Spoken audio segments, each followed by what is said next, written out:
तो निफ्टी में आने वाला है ब्रेकआउट या होने वाला है क्रैश, आइए समझते हैं चार्ट पे निफ्टी के। तो हमारे सामने फर्स्ट ऑफ ऑल निफ्टी का जो चार्ट है यहाँ पे डेली चार्ट है, तो हम पहले हायर टाइम फ्रेम से अपना एनालिसिस स्टार्ट करते हैं। और यहाँ पे अगर हम तीनों टाइम फ्रेम यानी डेली, वीकली और मंथली में देखें तो अभी डेली और वीकली का जो हमारा आरएसआई है वो साइडवेज मूव दिखा रहा है और मंथली का आरएसआई अभी क्वाइट पॉजिटिव है। तो ओवरऑल ट्रेंड जो मेजरली चल रहा है वो साइडवेज चल रहा है। ऐसा क्यों है तो इसको समझते हैं first of all daily chart पे। डेली चार्ट पे मैंने लास्ट वीडियो में भी आप लोगों को बताया था कि ये जो गैप अप हुआ है और यहाँ पे ये जो एक फॉल आया था बजट वाले दिन, तो इसने एक बड़ी रेंज बना दी है मार्केट में। तो मार्केट जब तक ऑन द क्लोजिंग बेसिस इस रेंज को नहीं ब्रेक करता ना, तो मार्केट कहीं जाने वाली नहीं है, वो इसी रेंज के बीच में ही कंसोलिडेट करेगी, जैसा कि अभी फिलहाल कंसोलिडेट कर रही है। अब इस रेंज के अंदर एक शॉर्टर रेंज मार्केट ने बनाई है जो कि है यहाँ पर। तो इस रेंज में कौन से इंपॉर्टेंट हमारे सपोर्ट हैं और रेजिस्टेंस है, आइए चलिए इसको शॉर्टर टाइम फ्रेम पे समझते हैं। तो यहाँ पे अगर हम बात करते हैं आवरली टाइम फ्रेम की, तो यहाँ पे क्लियरली हमें दिख रहा है कि ये एक रेंज हमको बहुत साफ साफ सपोर्ट की दिख रही है, ठीक है। तो ये लेवल हमारा बन के आ रहा है विच इज 25,350। तो ये लेवल हमारा एज ए सपोर्ट काम करेगा और इन केस की ये ब्रेक होता है तो ये जो गैप अभी बच गया है निफ्टी में, फिल नहीं हुआ, तो ये गैप भी हमारा फिल हो सकता है। तो उसके लिए जो हमारा सपोर्ट बन जाएगा वो अगला सपोर्ट यहाँ पे आ जाएगा विच इज अराउंड 25,100। तो सबसे पहला सपोर्ट है हमारा 25,350 का, इसको मैं 25,350 का, ये हमारा सपोर्ट नंबर 1 है।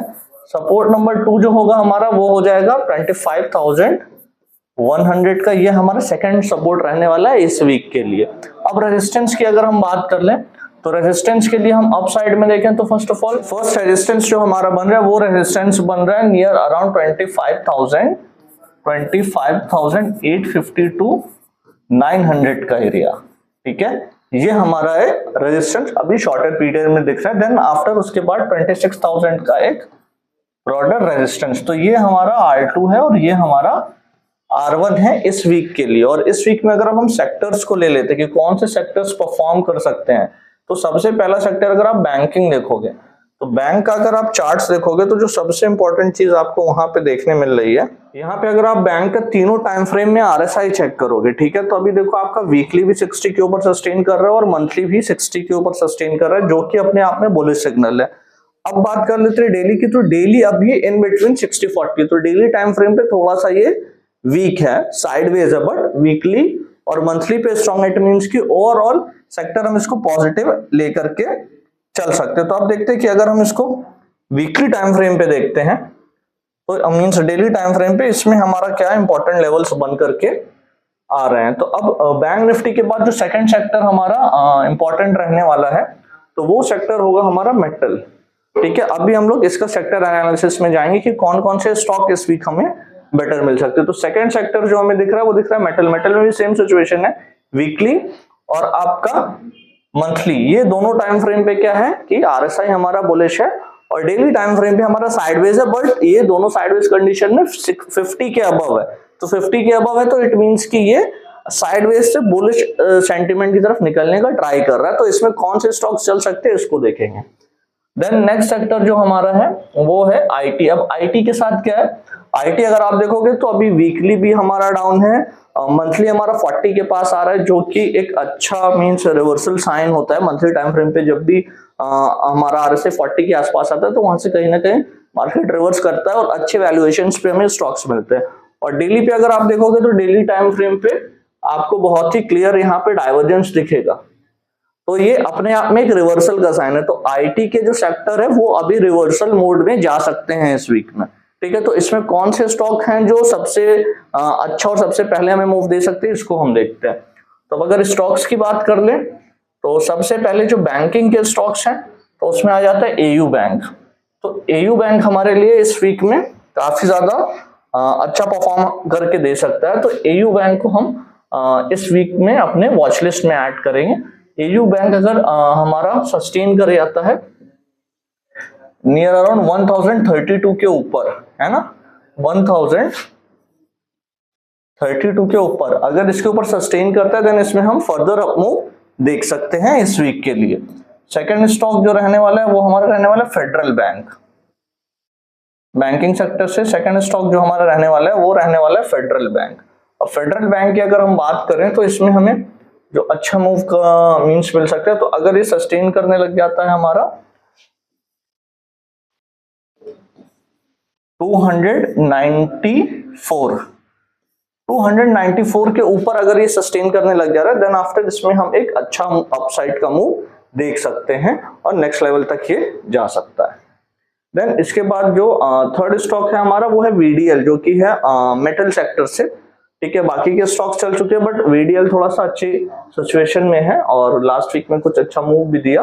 तो वीडीएल अगर हमारा सस्टेन करने लग जाता है आपका 684 के ऊपर, 684 के ऊपर, तो ये स्टॉक में भी हम एक अच्छा मूव एक्सपेक्ट कर सकते हैं कमिंग वीक में। अब हम बात करते हैं आईटी की, कि आईटी में कौन से स्टॉक्स हमको जो है मींस अच्छे दिख रहे हैं कि जहां पे हम मूव एक्सपेक्ट कर सकते हैं और डाइवर्जेंस के साथ है।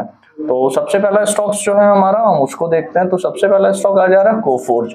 अब कोफोर्ज को अगर हम डेली टाइम फ्रेम पे देख रहे हैं तो देखिए बहुत ही क्लियर डाइवर्जेंस है यहाँ पे, और सेकंड कैंडल काउंट भी कर दे तो 1 2 3 4 5 नियर अराउंड 7 कैंडल का हमारा। अब इसको ट्रेड को कैसे प्लान कर सकते हैं, 7 कैंडल का यहाँ पे डाइवर्जेंस है तो सिंपली अगर कोफोर्ज इस डोजी, क्योंकि डोजी कैंडल अब यहाँ पे आप पूरा अगर कैंडल को ब्लेंड करते हो, ठीक है, आप देखो प्राइस ने क्या किया, सबसे पहले यहाँ पे सपोर्ट बनाने का ट्राई किया और जब भी प्राइस इस रेंज में आया वहां से एक अप मूव आया। अब देखो नेक्स्ट जो प्रीवियस हमारा फ्राइडे था वहां पे जो मूव आया क्या हुआ कि इस लेवल को ब्रेक किया बट वापस आकर के इसी बॉटम के पास इसने क्लोजिंग दी है, तो कहीं ना कहीं एक फेक ब्रेकआउट देकर के वापस रिवर्स किया। तो मार्केट जैसे ही इसके हाई को निकलता है तो इस अपर लेवल को फॉर श्योर टेस्ट करेगा इसको निकलने के बाद, ठीक है, और नीचे में इस लेवल को वो एज अ सपोर्ट यूज करेगा। तो अब हमारा जो लेवल बन जाएगा वो लेवल इस तरीके से होगा कुछ कि यहाँ पे हम ले सकते हैं कोफोर्ज के लिए 1318 को एज अ स्टॉप लॉस, 1318 को हम ले सकते हैं एज अ स्टॉप लॉस। और हाई की अगर बात करें तो हमारा हाई है 1372। इसके ऊपर अगर इसने सस्टेन करना स्टार्ट कर दिया देन आफ्टर हमें फर्दर एक अप मूव, अच्छा अप मूव हम एक्सपेक्ट करेंगे। वो अप मूव कहां तक आ सकता है उसको भी चेक कर लेते हैं। तो ये रेजिस्टेंस लेवल जो कि है हमारा नियर अराउंड 1422,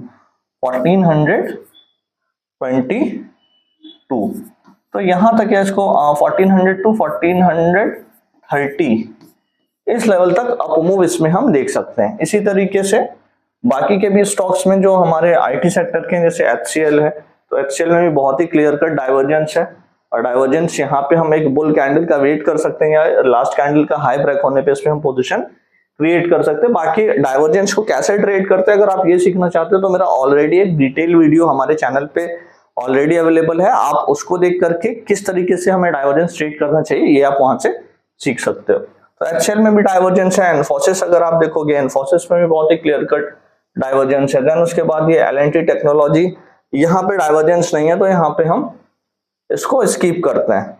दूसरा हमारा LTI माइंडट्री, ये काफी अच्छे एक एरिया में अगर आप देखोगे यहाँ पे देखो एक सपोर्ट एरिया, सपोर्ट जोन में बेसिकली है, ठीक है, यहाँ पे गैप भी है, सॉरी हाँ ये सपोर्ट एरिया में।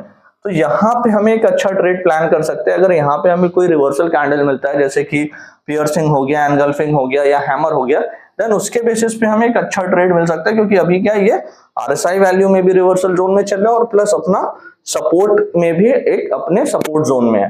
तो ये भी काफी अच्छा स्टॉक है, इस वीक आप इसको भी वॉच लिस्ट में रखो और इसमें भी बुलिश कैंडल के बेसिस पे ट्रेड प्लान कर सकते हैं हम। एम्फेसिस है, यहाँ पे तो फिलहाल में कुछ डाइवर्जेंस नहीं दिख रहा है तो इसको हम स्किप करते हैं। देन उसके बाद परसिस्टेंट यहाँ पे भी नहीं है। TCS में भी डाइवर्जेंस है, तो TCS का डाइवर्जेंस काफी ज्यादा अच्छा है क्योंकि बिल्कुल स्ट्रेट फॉल आया और उसके बाद ये डाइवर्जेंस बना है और कैंडल भी देखो ग्रीन है। तो TCS में भी सेम सिचुएशन है, यहाँ पे अगर इस कैंडल के ऊपर मींस कि हमारा 2702, तो इसको राउंड फिगर कर देते हैं 2705 के ऊपर अगर सस्टेन करता है देन इसको हम प्लान कर सकते हैं अपसाइड के लिए और ऐसा ले सकते हैं 2640 के एसएल के साथ। ठीक है, तो ये हम TCS में ट्रेड कर सकते हैं। देन इसके बाद हम अगला स्टॉक पे चलते हैं, तो अगला स्टॉक हमारा है टेक महिंद्रा। टेक महिंद्रा में भी एज सच कुछ डाइवर्जेंस नहीं है, तो इसको हम स्किप करते हैं। देन विप्रो, विप्रो में भी हमें बड़ा क्लियर कट डाइवर्जेंस दिख रहा है विद डोजी कैंडल, तो इसमें भी सेम ये डोजी के हाई के ऊपर हम इसमें लॉन्ग जा सकते हैं और इसके लो को as a stop loss use कर सकते हैं। तो ये थे हमारे इस वीक के सेक्टर्स जिनको की हाई चांसेस है, मींस चल सकते हैं वो, और इसके वो स्टॉक्स जो इसमें अगर ये सेक्टर्स चलते हैं तो आपको हाई परफॉर्म करके देंगे। तो इस तरीके की और भी वीडियो के लिए हमारे चैनल को लाइक करें, सब्सक्राइब करें, फॉलो करते रहें।